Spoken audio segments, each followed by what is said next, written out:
The victim narcissist gaslighting takes on a whole new level where they're looking to guilt trip you, to shame you, to make you feel responsible for how they're feeling. We can have the gaslighter that turns around and accuses you of overreacting, of being too sensitive, of being crazy, of being unable to take a joke, and you can go away doubting yourself. And then you can have the gaslighter that's going to turn around and make you feel bad, so you find yourself apologising to them. So if you try to call a narcissist out on their behaviour, they might just turn around and claim that, oh, you always blame me, or I knew it would be my fault. So you find yourself trying to explain why you don't always blame them and why on this particular occasion it perhaps is their fault, as well as questioning and doubting yourself. They can turn around and claim that you're never there for me. No matter how much you are for them, if you decide to make plans with your friends and family, and they get that sense of abandonment, they're going to accuse you of never being there for them, or always putting them first, to try and make you feel bad, to try and make you drop other people to make the narcissist feel better.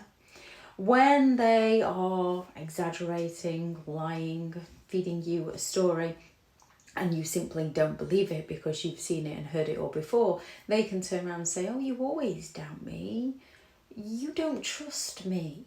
So again, they're looking to gain the sympathy. They're looking to get you to validate them and explain to them that you do trust them, even when you don't trust them.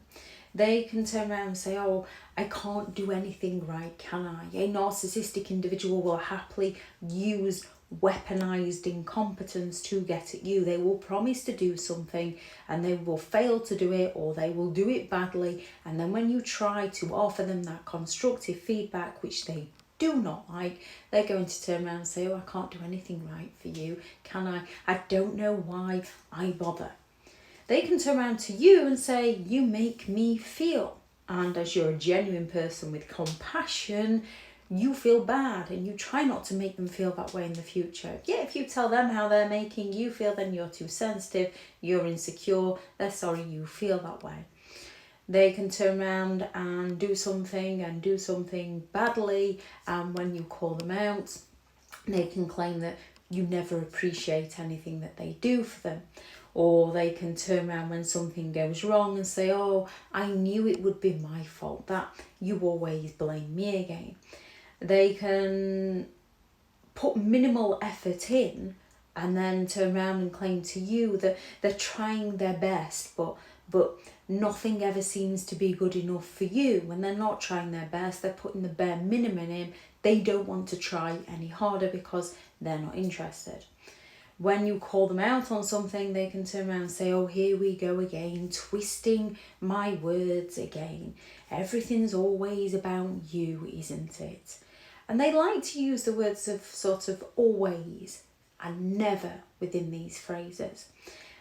And when all else fails with a narcissistic individual, they can simply turn around and accuse you of controlling them. So they can turn around and say, stop trying to control me.